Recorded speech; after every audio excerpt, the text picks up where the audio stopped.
ہمارے اما ابا تھے 130 فٹ، پیسج آف ٹائم، گھستے گھستے گھستے یہ ہمارے قد آ گئے۔ جنت میں پھر اللہ واپس کرے گا 130 فٹ۔ ایک عرب نوجوان کہنے لگا اتنے قد کی کیا ضرورت ہے، ہمیں اتنا ہی کافی ہے۔ میں نے کہا تو یہ بتایا جنت کی کھجور کتنی لمبی ہے؟ کھجور درخت نہیں، پھل دانا کا نہیں۔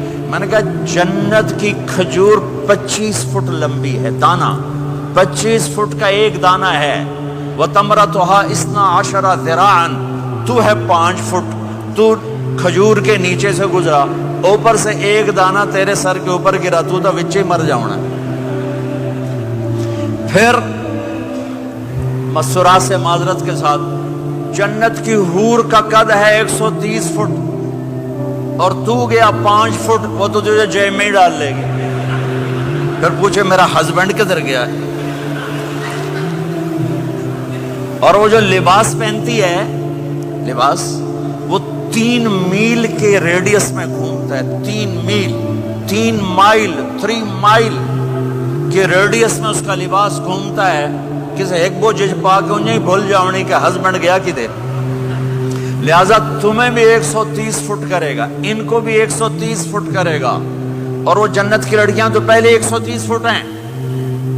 ام سلمہ نے پوچھا یا رسول اللہ، جنت کی عورت کا درجہ بڑا ہے یا ایمان والی عورت کا؟ آپ نے کہا ایمان والی عورت کا۔ کہ وہ کیوں؟ کہا بصلاتہن وصیامہن وعبادتہن، جنت کی عورت نماز نہیں پڑھتی، ایمان والی عورت نماز پڑھتی ہے۔ جنت کی عورت روزہ نہیں رکھتی، ایمان والی عورت روزہ رکھتی ہے۔ جنت کی عورت عبادت نہیں کرتی، ایمان والی عورت عبادت کرتی ہے۔ اس کے بدلے میں اللہ تعالیٰ ان کو جنت کی عورتوں سے عالی مقام نصیب فرمائے گا، اور ایمان والی عورت جنت کی عورت سے 70,000 گنا زیادہ خوبصورت ہو جائے گی، 70,000 گنا زیادہ خوبصورت۔ اور جنت میں ایک مقابلہ ہوگا، ایمان والی عورتیں جنت کی عورتیں کٹھی، جنت کی عورتیں کہیں گی زندہ رہیں موت نہ آئی، جوان رہیں بڑھاپا نہ آیا، ہمیشہ راضی رہیں ناراض نہ ہوئی، ہمیشہ ساتھ دیا چھوڑا نہیں۔ اور دنیا کی عورت میں یہ ساری باتیں ہیں، موت بھی آئی، بڑھاپا بھی آیا، لڑائیاں بھی ہوئیں، جھگڑے بھی ہوئے، جدائی بھی ہوئی۔ نیک سے نیک عورت 89 کا حج تھا تو ہم بارڈر پہ بیٹھے تھے مینا کے مزدلفہ کے ساتھ، بھئی فجر کی نماز پڑھیں گے اور نکل جائیں گے۔ تو ایک بڈھا بڈھی نیک ہی تھے جو حج کے لیے چلتے چلتے آ کے ہمارے پاس بیٹھ گئے تھے، ہمارے علاقے کے، ہماری زبان تھی، یہاں نہ بیٹھو پیچھے بیٹھو۔ تھوڑی دیر گزری تو بڈھا کہنے لگا اٹھی ٹوری ہے، سائے سفر پہ ہے۔ وہ کہنے لگی میں تھک پئیاں، میرے کو نہیں ٹورے آ جاندہ۔ تو بڈھا کہنے لگا اگا شیطان بھی چوٹنا ہے، اس شیطان کو بھی مارنا ہے، کہ ہم ڈھیر سارا چلیے۔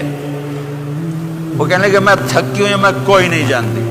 دونوں کی لڑائی شروع ہو گئی، مزدلفہ میں لڑائی شروع ہو گئی۔ بڈھا کہنے لگا اتھے پیکے کوئی نہیں جتھے رستے لگی جیسے ہیں، اگا ہی ٹرنا ہے۔ اب پتہ نہیں سمجھ میں آیا کہ نہیں، بات بڑی مزدار ہے۔ وہ کہنے لگا ادھر ماں باپ کوئی نہیں، ناراض ہو کے چلی جائے گی، چل اگاں ٹرنا ہے۔ تو یہ دنیا کی عورت میں تو لڑائی بھی ہے، جھگڑا بھی ہے۔ آپ نے کہا عائشہ جب تو ناراض ہوتی ہے نا مجھے پتہ چل جاتا ہے۔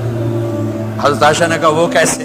کہ جب تو ناراض ہوتی ہے نا میرے اوپر تو قسم اٹھاتے ہوئے کہتی مجھے ابراہیم کے رب کی قسم، اور جب تو خوش ہوتی ہے تو کہتی ہے محمد کے رب کی قسم۔ تو یہ تو سب سے پاکیزہ گھروں میں بھی یہ ہو رہا ہے، اونچ نیچ ہو رہی، کھٹپٹ ہو رہی ہے، کھٹپٹ ہو رہی۔ تب ایمان والی عورتیں کیا جواب دیں گی؟ وہ کہیں گی ہم نے نماز پڑھی تم نے نماز نہیں پڑھی، ہم نے روزے رکھے تم نے روزے نہیں رکھے، ہم نے صدقہ کیا تم نے صدقہ نہیں کیا، ہم نے وضو کیے تم نے وضو نہیں کیے۔ تو حضرت عائشہ نے فرمایا تو ایمان والی عورتیں جنت کی عورتوں پہ غالب آ جائیں گی، یہاں مردوں پہ غالب وہاں حوروں پہ غالب، دو آپس سے ناندہ ہی ڈھول بجڑا ہے۔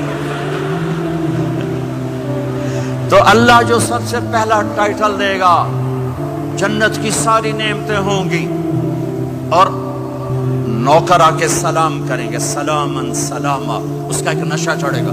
پھر فرشتے آ کر کہیں گے سلامن سلاما، اس کا ایک اور نشہ چڑھے گا۔ پھر ایک دم میرے رب کا عرش کھلے گا اور اللہ سامنے آ کر کہے گا سلام قولا من رب الرحیم، میرے بندے بندیوں تمہارا رب تمہیں سلام پیش کرتا ہے، اور مرحبا بالصادقین، اور سچے بندوں کو ویلکم کرتا ہے۔ میرے بھائی بہنوں، سچ، میرے نبی کے عالی اخلاق، سچ، سچائی، سچائی، سچائی، سچائی، سچ بولو۔ میں اپنے ملک میں بھی کہتا ہوں، یورپ میں بھی کہتا ہوں، آپ سے بھی کہتا ہوں، آپ کے ملک میں ہیرا پھیری نہیں ہے، سچائی ہے۔ سچ بولنا سیکھو، ٹیکس بچانے کے لیے جھوٹ نہ بولو۔